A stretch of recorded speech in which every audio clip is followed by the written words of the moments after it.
لڑکیوں نے زخمیوں کو اٹھایا اور جراحوں کے جیش کے ساتھ ان کی مرہم پٹی میں ہاتھ پٹایا اور زخمیوں کے سر اپنی گودیوں میں رکھ کر پانی پلایا تو کئی ایک زخمی جو ہوش میں تھے جوش میں اٹھ کھڑے ہوئے اور للکارنے لگے، یہ زخم ہمیں نہیں روک سکتے، اور ایسی آوازیں بھی سنائی دیں، ہم بیت المقدس کے اندر جا کر زخموں پر پٹی باندھیں گے۔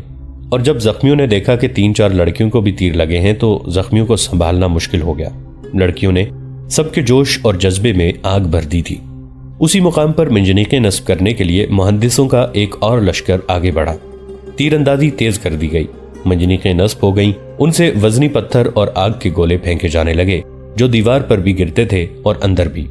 دروازہ ایک بار پھر کھلا اور نائٹوں کے گھوڑے منجنیقوں کی طرف ہوا کی رفتار سے آئے تو ان کے پہلو سے مسلمان سوار ان پر ٹوٹ پڑے۔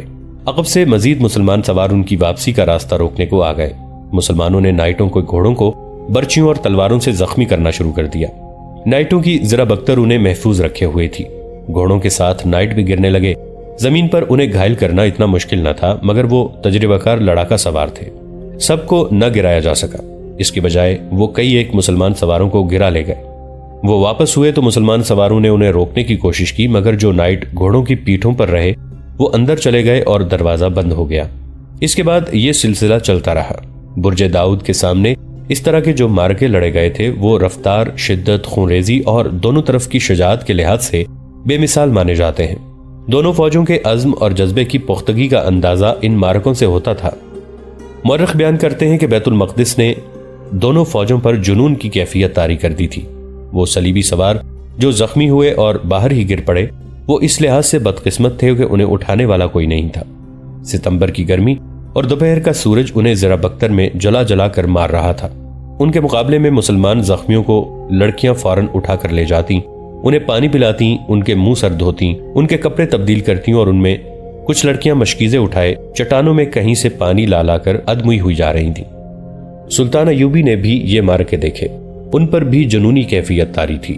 چٹانوں اور وادیوں سے وزنی پتھر لانے کے لیے خچر گاڑیاں مصروف تھیں۔ منجنیقیں رات کو بھی دیوار پر اور اندر پتھر پھینکتی رہتی تھیں۔ برجوں میں سے بھی پتھر اور آتش گیر سیال گولے آنے لگے۔ ان کے پیچھے جلتے ہوئے فیتوں والے تیروں نے آگ لگا دی۔ 2-3 منجنیقیں آگ کی لپیٹ میں آ گئیں اور ان کے مہندس جلس گئے، مگر سنگباری جاری رہی۔ دیوار کی دیگر اطراف سے بھی پتھر اور آتش گیر سیال کی ہانڈیاں پھینکی جا رہی تھیں۔ باہر کہیں کہیں زمین بلند تھی، وہاں سے پتھر اور ہانڈیاں دیوار کے اوپر سے دور اندر چلے جاتے تھے۔ ان کے پیچھے فیتے والے تیر بھی چلے جاتے تھے۔ انہوں نے شہر میں کئی جگہوں پر آگ لگا دی، دھواں باہر سے نظر آ رہا تھا۔ صلیبی فوج جو پہلے شہر میں اندر موجود تھی اس کا مورال مضبوط تھا۔ دوسرے علاقوں سے جو فوجی بھاگ کر آئے تھے ان میں بھی ایسے تھے جو اپنی شکست کا انتقام لینے کے لیے حوصلہ مند اور جوشیلے تھے، اور ان میں ایسے بھی تھے جن پر دہشت طاری تھی۔ یہ سب جم کر مقابلہ کر رہے تھے۔ ان کے جوش و خروش سے ظاہر ہو رہا تھا کہ وہ سلطان ایوبی کو پسپا کر دیں گے۔ ایک اور دروازے سے بھی سوار باہر جا کر محاصرے پر حملے کرنے لگے تھے، مگر شہریوں کی کیفیت فوجیوں سے مختلف تھی۔ شہریوں میں اکرا اور اسقلان وغیرہ سے آئے ہوئے پناہ گزین عیسائی بھی تھے، وہ تو سراپا دہشت بنے ہوئے تھے۔ انہوں نے سارے شہر میں دہشت پھیلا رکھی تھی۔ ان کے سامنے سلطان ایوبی کی فوج نے کئی بستیاں سلطان کے حکم سے نظر آتش کی تھیں۔ بیت المقدس کے تمام گرجوں کے گھنٹے مسلسل بج رہے تھے۔ دن اور رات ایک ہو گئے تھے۔ عیسائی گرجوں میں ہجوم کیے ہوئے تھے اور پادریوں کے ساتھ آواز ملا کر بلند آواز سے دعائیہ گیت گا رہے تھے۔ شہر کے باہر سلطان ایوبی کی فوج کے نعرے شہر کے اندر یوں سنائی دیتے تھے جیسے گھٹائیں گرجتی آ رہی ہوں۔ شہر میں جلتے شعلے عیسائیوں کا دم خم ختم کر رہے تھے۔ سلطان ایوبی کے جو جاسوس شہر میں عیسائیوں کے بھیس میں موجود تھے وہ اس طرح نفسیاتی حملے کر رہے تھے کہ دہشت ناک افواہیں پھیلا رہے تھے۔ ایک افواہ یہ پھیلائی گئی تھی کہ سلطان ایوبی بیت المقدس پر قبضہ نہیں کریں گے بلکہ شہر کو تباہ و برباد کر کے تمام عیسائیوں کو قتل کر دیں گے اور ان کی جوان لڑکیوں کو اور تمام مسلمان آبادی کو اپنے ساتھ لے جائیں گے۔ دہشت کی سب سے بڑی وجہ یہ تھی کہ سب کو معلوم تھا کہ صلیب الصلبوت سلطان ایوبی کے قبضے میں ہے، اور اس کا مطلب یہ ہے کہ یسوع مسیح عیسائیوں سے ناراض ہے۔ اس دور کے مفکروں کی جو تحریریں ملتی ہیں ان سے پتہ چلتا ہے کہ عیسائیوں کو اپنے وہ گناہ خوفزدہ کر رہے تھے جن کا تختہ مشق انہوں نے وہاں کے مسلمانوں کو بنایا تھا۔ اس کی تفصیل ہم بیان کر چکے ہیں۔ انہوں نے مسلمانوں کا قتل عام کیا، بچوں کو برچھیوں پر اٹھا کر قہقہے لگائے اور مسلمان خواتین کی بے حرمتی کی تھی، مسجدوں اور قرآن کی بے حرمتی کی تھی، اور 90 برسوں سے مسلمان ان کے وحشیانہ سلوک اور بربریت کا مسلسل شکار ہو رہے تھے۔ عیسائیوں نے اپنے عقیدے کے مطابق گرجوں میں جا کر اپنے گناہوں کا اعتراف کرنا شروع کر دیا۔ موجودہ صدی کا ایک امریکی تاریخ دان اینتھونی ویسٹ بہت سے مورخوں کے حوالے سے لکھتا ہے کہ بیت المقدس کے عیسائی محاصرے میں اس قدر دہشت زدہ ہو گئے تھے کہ بہت سے عیسائی گلیوں میں نکل آئے۔ ان میں سے بعض سینہ کوبی کرنے لگے اور بعض اپنے آپ کو کوڑے مارنے لگے۔ یہ خدا سے گناہ بخشوانے کا ایک طریقہ تھا۔ جو عیسائی لڑکیاں جوان تھیں ان کی ماؤں نے ان کے سروں کے بال بالکل صاف کر دیے اور انہیں پانی میں غوطے دینے لگیں۔ ان کا عقیدہ یہ تھا کہ اس طرح یہ لڑکیاں بے آبرو ہونے سے بچ جائیں گی۔ پادریوں نے بہت کوشش کی تھی کہ لوگوں کو اس خوف اور دہشت سے نجات دلائیں، مگر ان کے واز بے اثر ہو گئے۔ مسلمان آبادی کی کیفیت کچھ اور تھی۔ 3000 سے زیادہ مسلمان مرد، عورتیں اور بچے قید میں تھے۔ وہاں جو مسلمان تھے وہ نظر بندی کی زندگی گزار رہے تھے۔ عیسائیوں سے ڈرتے کسی مسجد میں نہیں جاتے تھے۔ تمام مسلمانوں کو پتہ چل گیا کہ سلطان ایوبی نے بیت المقدس کا محاصرہ کر لیا ہے۔ انہوں نے عیسائیوں کی خوفزدگی اور بزدلی کے مظاہرے دیکھے تو کئی ایک جوشیلے مسلمان جوانوں نے چھتوں پر چڑھ کر اذانیں دینی شروع کر دیں۔ قید میں جو مسلمان تھے انہوں نے بلند آواز سے آیات قرآنی اور درود شریف کا ورد شروع کر دیا۔ عورتیں گھروں میں تھیں یا قید میں، انہوں نے اللہ کے حضور آہوزاری اور حمد و ثنا شروع کر دی۔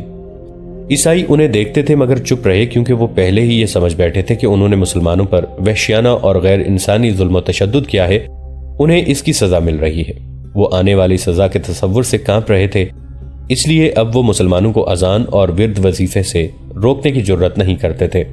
مسلمانوں نے عیسائیوں کا رویہ دیکھا تو جوان سال مسلمان گلی گلی چلانے لگے، امام مہدی آ گیا ہے، ہمارا نجات دہندہ آ گیا ہے، شہر کی دیواروں کے اوپر سے آ رہا ہے، دروازے توڑ کر آ رہا ہے۔ شہر کے اندر حق اور باطل کی گرجوں کے گھنٹوں اور آذانوں کی مارکا آرائی تھی۔ باہر گھوڑوں، تلواروں، برچھیوں اور تیروں کے مارکے لڑے جا رہے تھے۔ جو گرجوں میں دعائیا گیت بلند ہوتے جا رہے تھے، تلاوت قرآن بھی بلند سے بلند تر ہوتی چلی جا رہی تھی۔ ننھے ننھے بچے بھی خدا کے حضور سجدہ ریز تھے، مگر باہر سلطان ایوبی کو ابھی تک کوئی جگہ نہیں مل رہی تھی جہاں سے دیوار میں شگاف ڈلوایا جا سکتا یا سرنگ کھدوا سکتے۔ دیوار کے اوپر سے تیر موسلا دھار بارش کی مانند آ رہے تھے۔ مسلمان مہندسوں اور پتھر لانے والے سپاہیوں کے ہاتھوں سے خون بہ رہا تھا۔ زیرہ پوش نائٹ ابھی تک باہر نکل کر حملے کر رہے تھے اور انتہائی خونریز مارکے لڑے جا رہے تھے۔ 40 میل دور بحرہ روم میں الفارس بیدرون کے 6 جہاز پھیلے ہوئے گشت کر رہے تھے، تاکہ ٹائر میں سلیمیوں کا جو بحری بیڑا ہے وہ فوج اور سامان لے کر ادھر نہ آ سکے۔ دونوں لڑکیاں اس کے جہاز میں تھیں، مگر اسے اب لڑکیوں کی طرف توجہ دینے کی مہلت نہیں ملتی تھی۔ سلطان ایوبی اور رئیس البحرین المحسن نے اسے بڑی نازک ذمہ داری سونپی تھی۔ کبھی کبھی وہ خود مستول کے اوپر بنی ہوئی مچان پر چڑھ جاتا اور سمندر کی وسعت کو گہری نظروں سے دیکھتا رہتا تھا۔ دوسرے جہازوں میں بھی جاتا رہتا تاکہ ہر جہاز کا عملہ اپنے فرائض سے غافل نہ ہو جائے۔ اس کے جہاز میں اس کا نائب فلوری سے ملتا رہتا تھا، جو بہت حد تک چوری چھپے کی ملاقاتیں ہوتی تھیں۔ حسن بن عبداللہ کا بھیجا ہوا جاسوس دونوں کو دیکھتا اور ان پر گہری نظر رکھتا تھا۔ مصر کا بحری بیڑا بحرہ روم میں دور دور تک گشت کرتا تھا، کیونکہ خطرہ تھا کہ یورپ خصوصاً انگلستان سے بیت المقدس کو بچانے کے لیے مدد آئے گی۔ سلطان ایوبی کی طوفانی پیش قدمی اور صلیبیوں کے ہر قلعے پر اور ہر شہر پر یلغار دیکھی تو انہوں نے جرمنی کے شہنشاہ فیڈرک اور انگلستان کے شہنشاہ رچرڈ کو ان الفاظ کے پیغام بھیج دیے تھے کہ عرب سے صلیب اکھڑ رہی ہے اور بیت المقدس کو بچانا مشکل نظر آ رہا ہے۔ ان پیغامات کا لب لباب یہ تھا کہ آؤ اور ہمیں بچاؤ۔ سلطان ایوبی کو توقع یہی تھی کہ بیت المقدس کی جنگ بحرہ روم میں بھی لڑی جائے گی، جو بڑی خوفناک جنگ ہوگی، مگر جرمنی اور انگلستان سے کسی حرکت کی اطلاع نہیں آ رہی تھی۔ شکست خوردہ صلیبیوں کا بحری بیڑا ٹائر کی بندرگاہ میں لگا ہوا تھا، تاہم سلطان ایوبی کا رئیس البحر دشمن کی بحریہ کی اس خاموشی کو کسی خطرے کا پیش خیمہ سمجھ رہا تھا، اس لیے پوری طرح چوکنا تھا۔ محاصرے کی چوتھی رات تھی، کوئی کامیابی حاصل نہیں ہوئی تھی۔ صلیبی نائٹوں اور دیگر سواروں نے باہر آ کر بڑے ہی دلیرانہ حملے کیے اور جانوں کی قربانی دی تھی۔ سلطان ایوبی نے جب 4 دنوں کے اپنے زخمیوں اور شہیدوں کا حساب کیا تو ان کے ماتھے کے شکن گہرے ہو گئے۔ ان کے پاس اسلحہ اور سامان کی کمی نہیں تھی۔ مفتوحہ جگہوں سے انہوں نے لمبی جنگ کے لیے اسلحہ وغیرہ اکٹھا کر لیا تھا، مگر کمی نفری کی تھی۔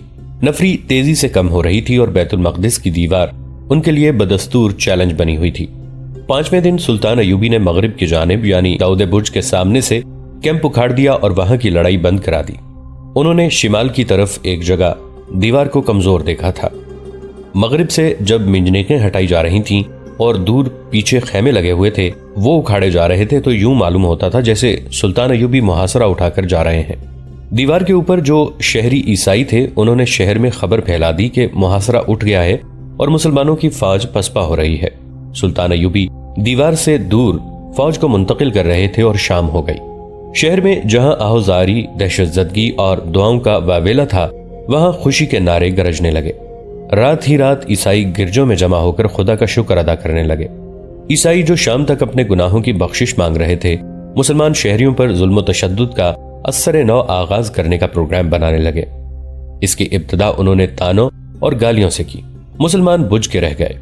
دوسرے دن یعنی 25 ستمبر 1187 عیسوی بروز جمعہ دیوار پر کھڑے صلیبیوں نے دیکھا کہ شمال کی جانب جبل زیتون پر سلطان ایوبی کا جھنڈا لہرا رہا ہے اور اس سے آگے دیوار سے ذرا ہی دور مسلمانوں نے منجنیقیں نصب کر دی ہیں اور کم و بیش 10,000 فوج سوار اور پیادہ حملے کے لیے تیار کھڑی ہے۔ ہم پہلے بیان کر چکے ہیں کہ سلطان ایوبی ہر جنگی مہم کا آغاز جمعہ کے روز اس وقت کیا کرتے تھے جب مسجدوں میں خطبے دیے جا رہے ہوتے تھے۔ ان کا عقیدہ تھا کہ دعاؤں کی قبولیت کا وقت ہوتا ہے۔ بیت المقدس پر بھی انہوں نے پوزیشن اور پلان بدل کر جمعہ کے روز فیصلہ کن حملہ کیا۔ شہر پر پہلے سے زیادہ پتھر اور ہانڈیاں گرنے لگیں۔ شہر میں فوراً خبر پھیل گئی کہ مسلمانوں کی اور زیادہ فوج آ گئی ہے اور اب شہر 1-2 دن کا مہمان ہے۔ مورخ لکھتے ہیں کہ شہر میں دہشت زدگی کی نئی لہر آئی۔ لوگ گھروں سے نکل کر گلیوں اور بازاروں میں واویلا بپا کرنے لگے۔ مسلمانوں کی آذانیں ایک بار پھر سنائی دینے لگیں۔ عیسائیوں کی حالت زار سے خود پادری متاثر ہوئے۔ وہ صلیبیں ہاتھوں میں اٹھائے گلی گلی کوچا کوچا پھرنے لگے۔ وہ بھی روتے تھے اور دعائیں مانگتے تھے۔ صلیبی سواروں نے ایک بار پھر باہر نکل کر منجنیقوں پر حلہ بول دیا، مگر سلطان ایوبی نے اب یہ مارکہ اپنی نگرانی میں لے لیا تھا۔ ان کے سوار 3 اطراف سے صلیبی سواروں کی طرف سرپٹ رفتار سے بڑھے اور انہیں پیس کر رکھ دیا۔ صلیبی مہندسوں تک پہنچ ہی نہ سکے۔ اس کے بعد صلیبیوں نے 2 اور حلے بولے لیکن مسلمان شاہ سواروں نے انہیں دروازے سے زیادہ آگے نہ آنے دیا۔ سلطان ایوبی نے پہلی بار اپنے ایک نقب زن جیش کو سرنگیں کھودنے اور دیوار توڑنے والوں کو آگے بڑھایا۔ اس کا طریقہ یہ اختیار کیا کہ ہر ایک کے ہاتھ میں لمبی ڈھال تھی جس کے پیچھے وہ سر سے پاؤں تک چھپا ہوا تھا۔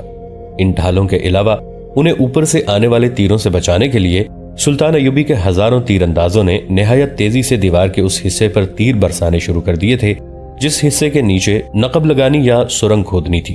کہتے ہیں کہ تیر اس قدر زیادہ برسائے جا رہے تھے کہ دیوار ان کے پیچھے چھپ گئی تھی اور دیوار کے اوپر کسی صلیبی کا سر نظر نہیں آتا تھا۔ وہاں ایک دروازہ تھا جس کے اوپر عمارت بنی ہوئی تھی۔ اس دروازے کے پیچھے بھی ایسا ہی ایک مضبوط دروازہ تھا۔ دونوں کے درمیان ڈیوڑی تھی جس کے اوپر عمارت تھی۔ سلطان ایوبی اس کے نیچے سرنگ کھدوانا چاہتے تھے۔ اس دروازے سے کچھ دور دیوار ذرا کمزور نظر آتی تھی۔ وہاں بڑی منجنیقیں جو نور الدین زنگی مرحوم نے اپنی زندگی میں بنوائی تھیں کئی من وزنی پتھر مار رہی تھیں۔ دیوار خاصی چوڑی تھی لیکن مسلسل ایک ہی جگہ سنگباری سے اس میں شگاف پڑنے لگا تھا۔ پتھروں کے دھماکے شہر والوں کا خون خشک کر رہے تھے۔ دن کے وقت نقب زن جیش ڈھالوں کی اوٹ اور تیروں کے سائے میں دروازے تک پہنچ گیا۔ اب اوپر سے ان پر کوئی تیر نہیں چلا سکتا تھا۔ رات کے وقت سینکڑوں جانبازوں نے مل کر دروازے یعنی ڈیوڑی کے نیچے 30 گز سے زیادہ لمبی سرنگ کھود لی جو ڈیوڑی جتنی چوڑی تھی۔ اوپر کی عمارت کو مضبوط شہتیروں سے سہارا دیا گیا۔ اس مہم میں 2 دن صرف ہوئے۔ شہتیر آگے پہنچانے میں کئی مجاہد شہید ہو گئے۔ پھر اس سرنگ میں گھاس اور لکڑیاں بھر کر ان پر آتش گیر سیال مادہ پھینکا گیا اور اسے آگ لگا دی گئی۔ تمام نقب زن جانباز وہاں سے بھاگ آئے۔ آگ نے شہتیروں کو بھی جلا دیا اور اوپر سے عمارت دھنسنے لگی۔ پھر مہیب گڑگڑاہٹ سے گر پڑی۔ ادھر دیوار پر جس جگہ وزنی پتھر مارے جا رہے تھے وہاں بھی شگاف ہو گیا۔ اب ملبے کے اوپر سے گزر کر ہی شہر میں داخل ہونا تھا، مگر یہ ایک بڑا خطرناک اقدام تھا۔ یہاں سے ملبہ ہٹانے کی مہم شروع ہو گئی۔ شہر میں گرجوں کے گھنٹے اور زیادہ تیزی سے بجنے لگے۔ اذانوں کی مقدس اور فاتحانہ آوازیں اور زیادہ بلند ہونے لگی۔ صلیبی جرنیلوں اور حکمران ٹولے کے بھی حوصلے پست ہو گئے۔ انہوں نے کانفرنس بلائی جس میں جرنیلوں نے یہ تجویز پیش کی کہ تمام تر فوج اور جتنے بھی عیسائی شہری رضاکارانہ طور پر ہمارے ساتھ آ سکتے ہیں ایک ہی بار باہر نکل کر سلطان ایوبی کی فوج پر حلہ بول دیں۔ یہ تجویز بطریق اعظم ہرکولیز نے اس لیے منظور نہ کی کہ شکست کی صورت میں شہر کی عورتیں اور بچے رہ جائیں گے جو مسلمانوں کے انتقام کا نشانہ بنیں گے۔ آخرکار یہ تجویز منظور ہوئی کہ سلطان ایوبی کے ساتھ صلح کی بات چیت کی جائے گی۔ اس کی نمائندگی ایک عیسائی سردار بالیان کو دی گئی۔ باہر سے سلطان ایوبی کی فوج نے دیکھا کہ دروازے کی گری ہوئی عمارت کے ملبے پر سفید جھنڈا لہرا رہا ہے۔ تیر اندازوں کو روک دیا گیا۔ جھنڈے کے ساتھ 3-4 آدمی نمودار ہوئے۔ ایک نے بلند آواز سے کہا، ہم صلاح الدین ایوبی کے ساتھ صلح کی بات چیت کرنا چاہتے ہیں۔ سلطان ایوبی سن رہے تھے۔ انہوں نے کہا کہ انہیں آگے لے آؤ۔ سلطان ایوبی نے ان کا استقبال کیا اور انہیں اپنے خیمے میں لے گئے۔ بات صلیبی سردار بالیان نے شروع کی اور کہا کہ مسلمان فوج محاصرہ اٹھا کر واپس چلی جائے اور سلطان ایوبی اپنی شرائط بتائے۔ صلیبی دراصل بیت المقدس سے دستبردار نہیں ہونا چاہتے تھے۔ سلطان ایوبی بیت المقدس لیے بغیر ٹلنے والے نہیں تھے، مگر اس کا ابھی ایک بھی سپاہی شہر میں داخل نہیں ہو سکا تھا۔ وہ ابھی یہ دعویٰ نہیں کر سکتا تھا کہ اس نے شہر لے لیا ہے۔ ابھی صلیبی یہ کہہ سکتے تھے کہ شہر پر ان کا قبضہ ہے۔ ادھر صلح کی بات چیت ہو رہی تھی، ادھر محاصرے کی جنگ جاری تھی۔ سلطان ایوبی معاہدوں اور مذاکرات کے قائل نہیں تھے۔ بات چیت کے ساتھ انہوں نے جنگ جاری رکھی تھی۔ دیوار کا شگاف کھل گیا تھا۔ ادھر مجاہدین نے جوش میں آ کر گری ہوئی عمارت کے ملبے پر حلہ بول دیا۔ دیوار کے شگاف میں سے بھی جانباز اندر جانے لگے اور نقب زن جیش فوج کی سہولت کے لیے شگاف کو کھلا کرنے لگے، مگر صلیبی اس شہر سے دستبردار نہ ہونے کا پختہ عزم کیے ہوئے تھے۔ انہوں نے دونوں جگہوں سے حملہ آوروں کو باہر دھکیل دیا۔ باہر سے دستے سیلاب اور طوفان کی طرح بڑھے۔ آگے جانے والے صلیبیوں کے تیروں اور برچھیوں سے گرے، پیچھے والے انہیں رونتے ہوئے آگے گئے۔ بڑا ہی خونریز معرکہ لڑا گیا۔ اس دوران کسی جانباز نے شہر کے بڑے دروازے کے برج سے لال کراس والا جھنڈا اتار پھینکا اور وہاں اسلامی جھنڈا چڑھا دیا۔ عیسائی شہریوں نے ایسی بھگدڑ مچائی کہ صلیبی فوج کے لیے رکاوٹ اور مسئلہ بن گئے۔ سلطان ایوبی کے جانباز دیوانے ہوئے جا رہے تھے۔ ان میں سے کچھ مسجد اقصی میں داخل ہو گئے اور اوپر سے صلیب اتار کر دور پھینک دی۔ وہاں بھی اسلامی پرچم لہرانے لگا، لیکن شہر میں دونوں فوجیں ایک دوسرے کا بری طرح کشت و خون کر رہی تھیں۔ یہ ضرور نظر آ رہا تھا کہ صلیبیوں کی جارحیت اور مزاحمت کی شدت تیزی سے کم ہو رہی ہے۔ سلطان ایوبی صلیبیوں کے وفد کے ساتھ صلح کی بات چیت کر رہے تھے۔ انہیں باہر کی اور شہر کی ابھی خبر نہیں تھی۔ انہوں نے بالیان سے کہا، میں نے بیت المقدس کو اپنی طاقت سے آزاد کرانے کی قسم کھائی تھی۔ اگر آپ لوگ یہ شہر مجھے اس طرح دے دیں جیسے یہ میں نے فتح کیا ہے تو میں صلح کی بات سن لوں گا۔ صلاح الدین، بالیان نے ذرا دبدبے سے کہا، اس شہر کا نام ابھی یروشلم ہے، بیت المقدس نہیں۔ اگر صلح نہیں کرنا چاہتے تو ہم آپ کو مجبور نہیں کریں گے، لیکن یہ سن لو کہ اس شہر میں آپ کے 4000 فوجی ہمارے جنگی قیدی ہیں، اور جو مسلمان شہری ہماری قید میں ہیں ان کی تعداد 3000 ہے۔ ہم ان تمام قیدیوں کو اور شہر کے ہر ایک مسلمان باشندے کو، خواہ وہ عورت ہے یا بچہ، جوان ہے یا بوڑھا، قتل کر دیں گے۔ سلطان ایوبی کی آنکھیں غصے سے لال ہو گئیں، ان کے ہونٹ کانپے۔ وہ کچھ کہنے لگے تھے کہ خیمے کا پردہ اٹھا۔ ان کا ایک کماندار اندر آیا۔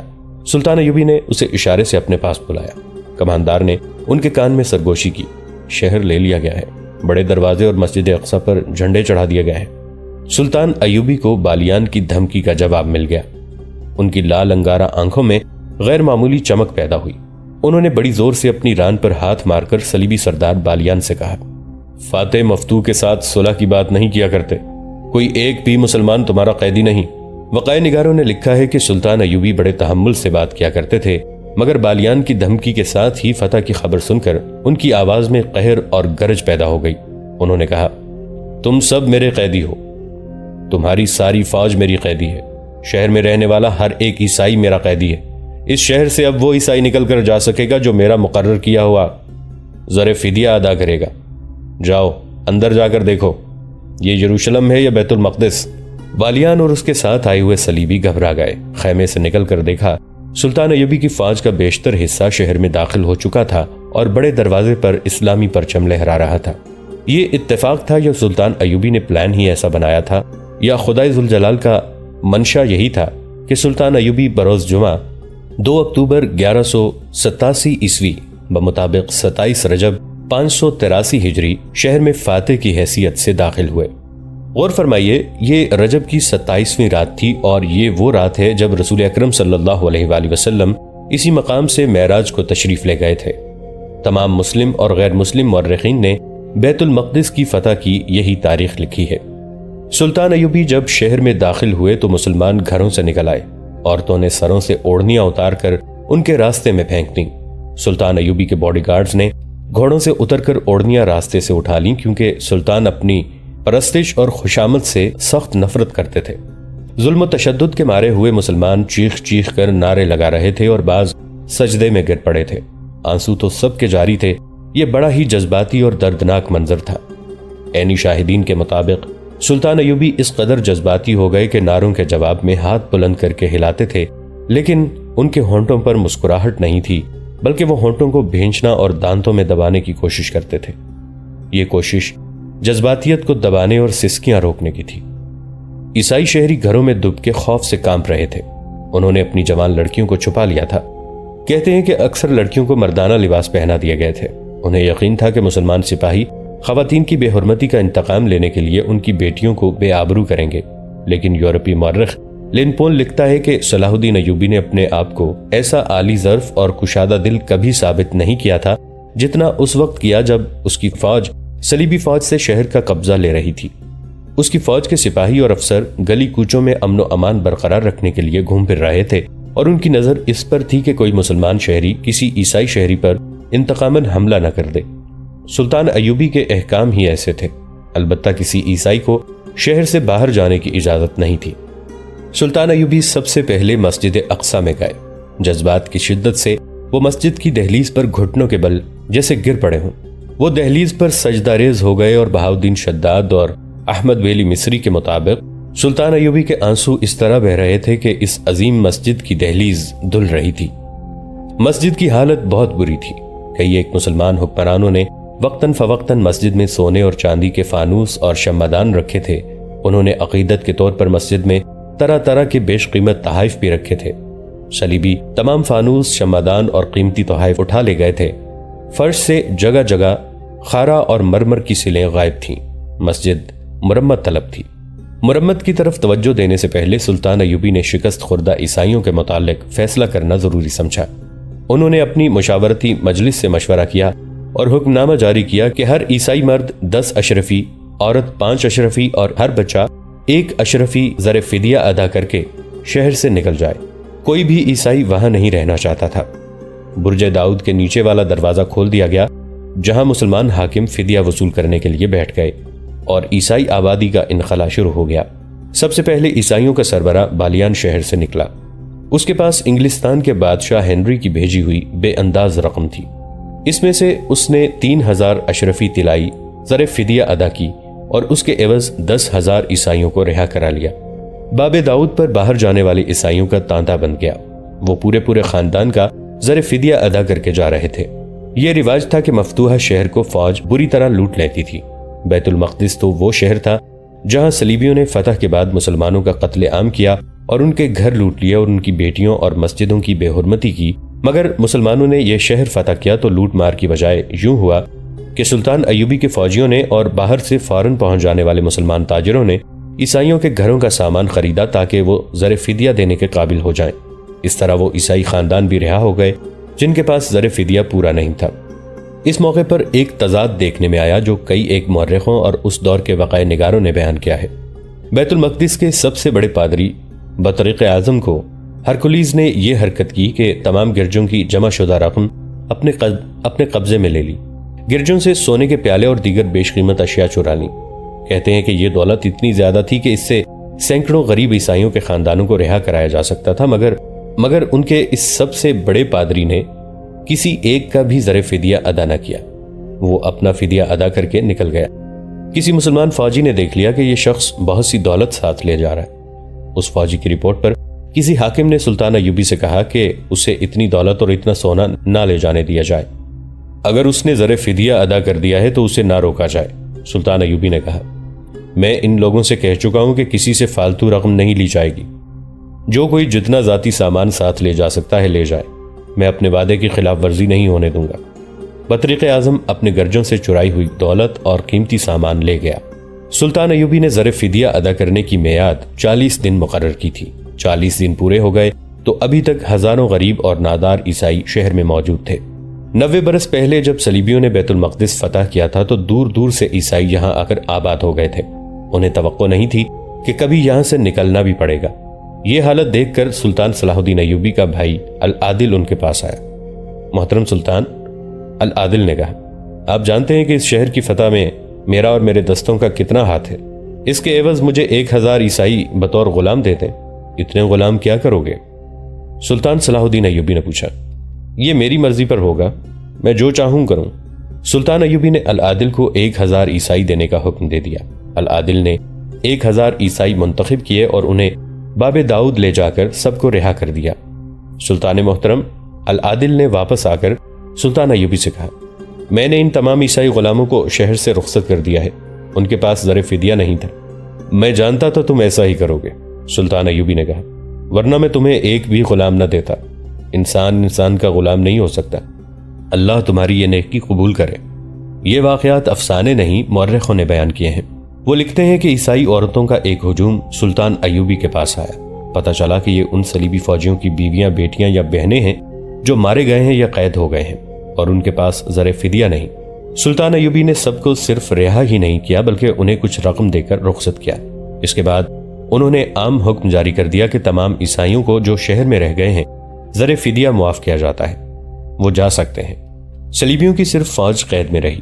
اس سے پہلے سلطان ایوبی نے مسجد اقصی کی صفائی اور مرمت کرائی تھی۔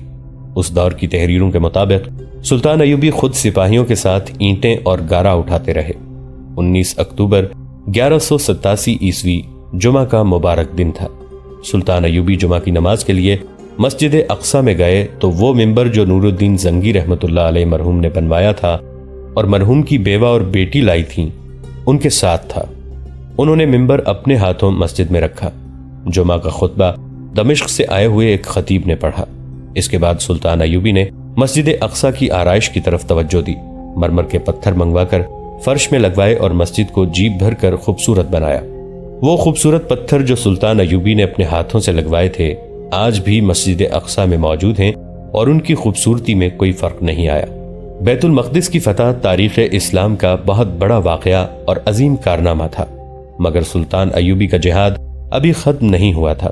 انہیں سرزمین عرب اور فلسطین کو صلیبیوں سے پاک کرنا تھا۔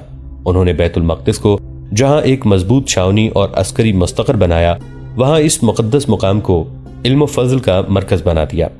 5 رمضان المبارک 582 ہجری بمطابق 8 نومبر 1187 عیسوی کے روز انہوں نے بیت المقدس سے کوچ کیا۔ ان کا رخ شمال کی طرف تھا۔ انہوں نے اپنے بیٹے الملک الظاہر کو، جو کسی اور جگہ تھا، پیغام بھیجا کہ اپنے دستے لے کر ان کے پاس آ جائے۔ سلطان ٹائر پر حملہ کرنے جا رہے تھے۔ یہ صلیبیوں کی مضبوط چھاونی تھی اور بندرگاہ تھی۔ سلطان ایوبی نے بحریہ کے کمانڈر الفارس بیدرون کو پیغام بھیجا کہ وہ ٹائر سے کچھ دور تک آ جائے اور جب سلطان اس شہر کا محاصرہ کریں تو الفارس صلیبی بیڑے پر حملہ کر دے۔ سلطان ایوبی نے الفارس کو حملے کے جو دن بتائے وہ دسمبر کے آخری یا جنوری کے دن تھے۔ دونوں لڑکیاں الفارس کے جہاز میں تھیں۔ حسن بن عبداللہ کا بھیجا ہوا جاسوس وہاں نہیں تھا۔ حسن بن عبداللہ بیت المقدس کی جنگ پھر فتح کے بعد کاموں میں مصروف رہے۔ ادھر سے فارغ ہو کر انہیں خیال آیا کہ اس نے اپنا ایک آدمی الفارس کے جہاز میں بھیجا تھا۔ اس نے ایک قاصد روف کرد کے پاس یہ معلوم کرنے کے لیے بھیجا کہ اس کا آدمی کیا کر رہا ہے۔ اس قاصد کو جہاز تک پہنچتے کئی دن لگ گئے۔ روف کرد نے قاصد کو بتایا کہ حسن بن عبداللہ کا بھیجا ہوا جاسوس بہت دن ہوئے چلا گیا تھا۔ جاسوس اس وقت تک بحیرہ روم کی تہ میں مچھلیوں کی خوراک بن چکا تھا اور روف کرد اس کے اس انجام سے اچھی طرح واقف تھا۔ کچھ روز پہلے جاسوس نے روف کرد سے کہا تھا کہ ان لڑکیوں کو وہ یہاں نہیں رہنے دے گا۔ اس نے دیکھا تھا کہ جب جہاز ساحل کے قریب لنگر انداز ہوتا ہے تو چھوٹی چھوٹی کشتیاں اس کے قریب آ جاتی ہیں اور ماہی گیر قسم کے مختلف لوگ چیزیں فروخت کرتے ہیں۔ ان میں سے ایک آدمی کو اس نے 3-4 جگہوں پر دیکھا تھا۔ لڑکیاں اسے رسے کی سیڑھی لگا کر اوپر بلاتی ہیں اور اس سے کچھ خریدنے کی بجائے اس کے ساتھ باتیں کرتی رہتی ہیں۔ جہاز اگر 10-15 میل دور ساحل کے ساتھ کہیں لنگر انداز ہوا تو وہاں بھی یہ آدمی کشتی لے کے آ گیا۔ جاسوس کو اس آدمی پر شک تھا۔ فلوری نے روف کرد کی عقل مار دی تھی۔ وہ اس سے راز کی باتیں پوچھتی اور وہ اسے سب کچھ بتا دیتا تھا۔ الفارس بہت مصروف رہتا تھا، وہ دوسرے جہازوں میں بھی چلا جاتا تھا۔ ایک روز روف کرد نے فلوری کے طلسم سے مسحور ہو کر اسے بتا دیا کہ جہاز میں ایک خطرناک آدمی ہے، اس کے ساتھ کوئی بات نہ کرنا۔ روف کرد ان لڑکیوں کو ابھی تک خانہ بدوش سمجھ رہا تھا اور وہ ان کے اصلی ناموں فلوری اور روزی سے واقف نہیں تھا۔ لڑکیاں دراصل تجربہ کار جاسوس تھیں۔ وہ سمجھ گئیں کہ جس آدمی کے متعلق روف کرد نے بات کی ہے وہ جاسوس ہے۔ روف کرد کو گوارا نہ تھا کہ فلوری جہاز سے چلی جائے۔ اس نے ان لڑکیوں کو یہ بھی بتا دیا کہ یہ جاسوس ہے۔ ایک رات الفارس کسی دوسرے جہاز میں گیا ہوا تھا۔ آدھی رات کے وقت رؤف کرد اور فلوری عرشے پر جنگلے کے ساتھ ایسی جگہ چھپے ہوئے تھے جہاں پیچھے اور دائیں بائیں سامان پڑا تھا۔ حسن بن عبداللہ کا جاسوس دانستہ یا اتفاقیہ ادھر آ نکلا۔ رؤف کرد گھبرانے یا کوئی جھوٹ بولنے کی بجائے اٹھ کر اسے ذرا پرے لے گیا اور کہا کہ وہ اس لڑکی کو لالچ وغیرہ دے کر پوچھ رہا تھا کہ وہ دونوں کون ہیں۔ اس نے جاسوس سے کہا کہ میں چلا جاتا ہوں، تم اس کے پاس بیٹھ جاؤ اور اپنے تجربے اور علم کے مطابق اس سے باتیں کر کے بھید لو کہ یہ کون ہے۔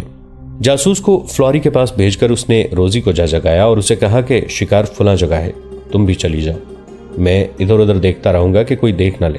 روزی اوپر آئی، رؤف کرد نے اسے گز بھر لمبی رسی دی اور وہ اس جگہ چلی گئی جہاں جاسوس اور فلوری بیٹھے تھے۔ وہاں اندھیرا تھا، روزی ان کے پاس بیٹھ گئی۔ جاسوس گپ شپ کے انداز سے ان کی اصلیت کا بھید حاصل کرنے کی کوشش کر رہا تھا۔ روزی نے رسی اس کی گردن کے گرد لپیٹ دی۔ لڑکیاں تربیت یافتہ تھیں۔ فلوری نے فوراً رسی کا دوسرا سگرا پکڑ لیا۔ بیشتر اس کے کہ جاسوس اپنا بچاؤ کرنے کے لیے ہاتھ پاؤں مارتا، اس کی گردن کا پھندا لڑکیوں نے رسی اپنی اپنی طرف کھینچ کر تنگ کر دیا۔ وہ ذرا دیر تڑپا، پھر اس کا جسم ساکت ہو گیا۔ رؤف کرد ذرا پرے کھڑا تھا، وہاں اگر کوئی ملازم تھا تو اسے اس نے کوئی کام بتا کر وہاں سے ہٹا دیا تھا۔ لڑکیوں نے جاسوس کی لاش سمندر میں پھینک دی۔ روزی چلی گئی، فلوری وہیں بیٹھی رہی۔ رؤف کرد اس کے پاس چلا گیا اور وہ دونوں ایک دوسرے میں گم ہو گئے۔ الفارس کو معلوم ہی نہ تھا کہ اس کے جہاز میں کوئی جاسوس آیا ہے۔ رؤف کرد نے کسی نئے آدمی کو جہاز میں کسی کام پر لگایا تھا۔ اس کے قتل کے 2-4 روز بعد الفارس کو خیال آیا کہ اس کے اپنے اور دوسرے 5 جہازوں کے ملاح اور بحری سپاہی تو مہینوں سے سمندر میں ہیں اور وہ سب اکتا گئے ہوں گے۔ اس نے دوسرے جہازوں میں جا کر ملاحوں اور سپاہیوں کی کیفیت دیکھی تھی۔ وہ خشکی کی رونق سے دور فراغت اور بے یقینی کیفیت سے تنگ آئے ہوئے تھے۔ اگر کبھی کبھی بحری معرکہ ہو جایا کرتا تو ان کی ذہنی حالت یہ نہ ہوتی۔ چنانچہ اس نے فیصلہ کیا کہ ایک رات وہ تمام جہازوں کو اکٹھا کر کے لنگر ڈال دے گا اور جشن منائے گا، اور ملاح اور سپاہی گائیں بجائیں گے اور سب کو اچھا کھانا دیا جائے گا۔ اس نے رؤف کرد اور اپنے ماتحت افسروں سے بات کی۔ اس وقت دونوں لڑکیاں بھی موجود تھیں۔ انہوں نے کہا کہ وہ ناچیں گی۔ الفارس زندہ دل انسان تھا، وہ خود بھی جشن اور راگ رنگ کی ضرورت محسوس کر رہا تھا۔ اس نے ابھی کوئی رات مقرر نہ کی کیونکہ اسے خشکی سے سلطان ایوبی کے قاصد کا انتظار تھا۔ دسمبر کا آخری ہفتہ تھا۔ 2 روز بعد قاصد آ گیا۔ اس نے بتایا کہ سلطان ایوبی ٹائر سے تھوڑی ہی دور رہ گئے ہیں اور الفارس اپنے جہازوں کو ٹائر کے قریب لے جائے تاکہ محاصرے کے وقت وہ کم وقت میں ٹائر پہنچ سکے۔ قاصد نے خاص طور پر کہا تھا کہ اب دن اور رات چوکس رہیں کیونکہ صلیبی جہاز قریب ہی موجود ہیں۔ الفارس نے قاصد کو رخصت کیا اور اس شام اپنے بکھرے ہوئے جہازوں کو ایک جگہ اکٹھا ہونے کا اشارہ دے دیا۔ اس نے رؤف کرد کو بتایا کہ چند روز بعد شاید انہیں بحری جنگ لڑنی پڑے، اس لیے 2 رات بعد جشن منا لیا جائے۔ رؤف کرد نے بتایا کہ فلاں رات جہاز اکٹھے ہوں گے اور رونق میلہ ہوگا۔ اینڈریو کی کشتی آتی ہی رہتی تھی۔ حسن بن عبداللہ کے جاسوس نے اسے کئی جگہوں پر دیکھا تھا۔ اب جہاز ساحل کے قریب آ رکا تو اینڈریو آ گیا۔ لڑکیوں نے حسب معمول اسے اوپر بلا لیا اور اس سے کچھ خریدا اور اس کے کان میں یہ قیمتی اطلاع ڈال دی کہ فلاں رات جہاز اکٹھے کھڑے ہوں گے اور عرشوں پر جشن ہوگا۔ اینڈریو دیکھ رہا تھا کہ دور سے الفارس کے دوسرے جہاز آ رہے ہیں۔ وہ لڑکیوں کو یہ کہہ کر چلا گیا، اس رات اسی طرف میری کشتی آ جائے گی، سیڑھی پھینک کر اتر آنا۔ وہ رات آ گئی۔ 6 جہاز بادبان لپیٹے پہلو بہ پہلو کھڑے تھے۔ جہازوں کے کپتان اور دیگر افسر الفارس کے جہاز میں اکٹھے ہو گئے تھے اور لطف کھانا ہو رہا تھا۔ ملاح اور سپاہی اپنی اپنی جہازوں میں ناچ کود اور گا رہے تھے۔ الفارس کے جہاز میں دونوں لڑکیاں رقص کر رہی تھیں۔ دف اور ساز موجود تھے۔ جہازوں پر بہت سی مشعلیں جلا دی گئی تھیں۔ رات کو دن بنا دیا گیا تھا۔ یہ رونق جب عروج کو پہنچی تو رات خاصی گزر چکی تھی۔ صلیبیوں کے 10-12 جنگی جہاز بتیاں بجھائے ہوئے الفارس کے جہازوں کی طرف بڑھے آ رہے تھے۔ وہ نئے چاند کی ترتیب میں تھے۔ وہ قریب آ گئے تو بھی کسی کو پتہ نہ چلا۔ ادھر چھوٹی سی کشتی الفارس کے جہاز کے قریب ہو رہی تھی۔ دوستو، آج کے لیے اتنا ہی۔ اسی کہانی کی اگلی قسط کے ساتھ بہت جلد حاضر ہوں گے۔ نیچے کامنٹ سیکشن میں اپنی رائے کا اظہار ضرور کیجیے گا۔ ہمارے اس چینل کو سبسکرائب کر کے نیچے موجود بیل آئیکن کو بھی ضرور کلک کیجیے گا۔ اگلی ملاقات تک کے لیے ہمارا اور آپ کا اللہ نگہبان۔